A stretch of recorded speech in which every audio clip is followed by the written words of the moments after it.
Here we go. He caught me getting high. Didn't know what I was doing, just saw tears streaming from my eyes. Thought maybe it was something that he had done. Sat right next to my left leg, rubbed my back and assured me everything was okay. Wondered if I was crying because I got a call from his teacher or if it was because he had a red day. Didn't know that the last 5 years had more downs and ups, and everything that was tried just didn't seem to be enough. See, mama's dreams were a bit robust, but the fire that once burned within was now starting to lose its thrust. Piddling positions, inadequate by measure. College degrees had no meaning when there was no heat to warm the shelter. Water pots ensured evening baths were hot, but cold water washers couldn't get everything clean. So restrictions Hedron asked my son, "Didn't you have that on yesterday?" And I said it was only for an hour. Now go on outside if you really want to play. But ain't it funny how things change? See, when I was a child, I promised I would never be the same. I would be more than what my parents showed me. Not saying my life was foul, but I grew up knowing how it felt to go without. See, every day was a struggle, and sometimes we went to bed without food to eat. The dark night showed us when the ends didn't meet. Insurance was always the first to go, but New Year's resolution secured doctor and dental appointments, and we had to go. Car and phone stayed paid, even if off work they were laid, because we were the Joneses. So if we were starving, you would never know. But not my children. See, I had plans. I was going to be married before I bore. Me, my husband, and 2 children would live like the Huxtables, except I'd be the artist and he'd be the doctor, and our children would have a different world. I, free in my being, could play his nurse, and he would birth our son and little girl. But ain't it funny how things change? See, he met me while I was on this stage, yet being an artist was the equivalent to being unemployed.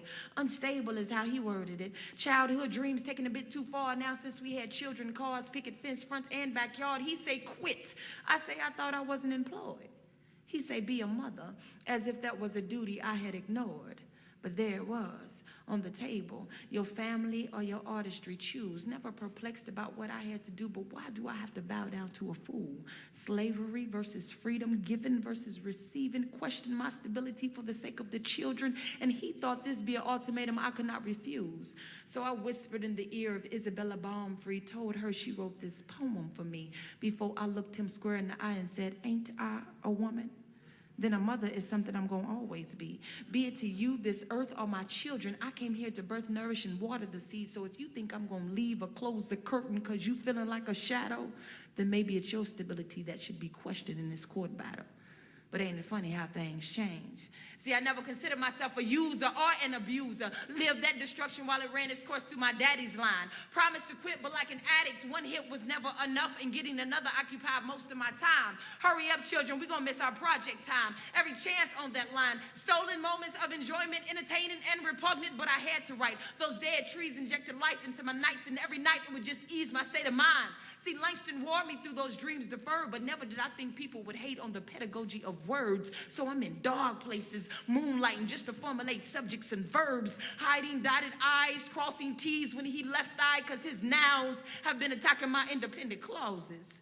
Fear and insecurity, the only thing between better life me and childhood memory wanted to obtain. Air filled with opportunity, but the oxygen was slowly being sucked out of my veins. And it was only a matter of time before the monopoly would return the game. But time was taking too long to move his hands. Seconds, minutes, hours grew to days, months, and years, and the dream had began to run on fear. Turn those lights on, it's getting a little dark in here. Shh, can you hear those voices? They are boisterous, begging me to take another hit. And one hoped something could persuade life's predicaments, but the fact it is what it is. I am a mother with the dream, fighting for my children as a litigant.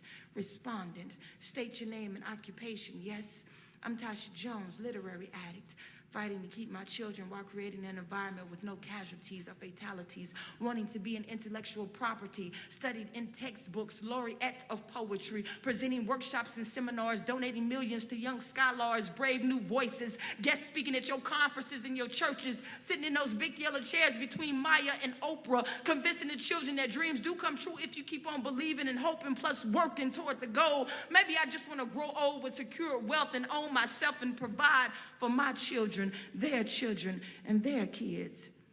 Just a dream of a citizen. Or maybe it's a tall tale, because if my gender was born male, then the way I provide wouldn't even be questioned in justice's eyes, when in fact justice is supposed to be blind.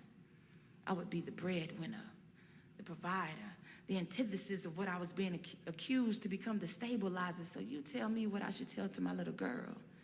Baby, we live in a nefarious world.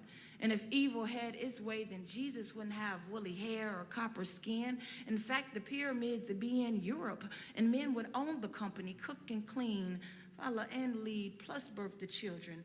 This would be their world, not a place for you and me, despite suffrage, equal rights amendments, Athalia, Black Mary, and Madonna, Rosa, Coretta, Hillary, and Michelle Obama. Eradicate forward progression and take my place, put my purpose on my shelf, and then begin to waste, take an odd job that secured even odder wages, triple bypass it, fill into my heart and forsake my African sages. Is this what I'm supposed to do?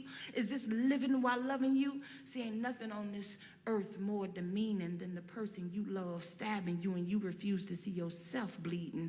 Now I'm ducking and weaving in my house, hiding journals, notebooks, and pens in secret places that he'll never think to look in, like kitchen cabinets and laundry rooms, empty shoeboxes in the vestibule.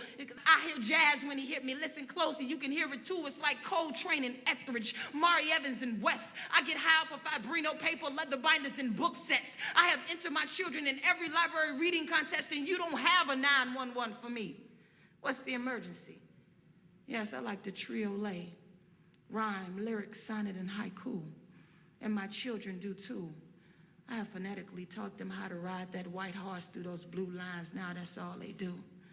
Try this for your headline news.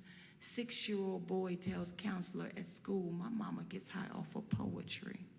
It makes her giddy. She reads and writes to us plenty. There's no deficit in literature, but we may be a little math needy. She takes us to coffee houses and theater shows.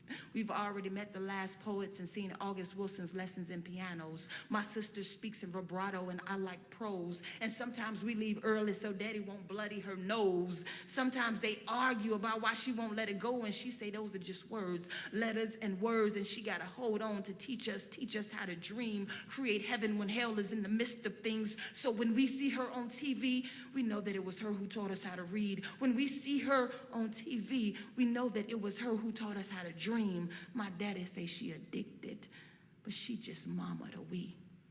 And he caught me getting high.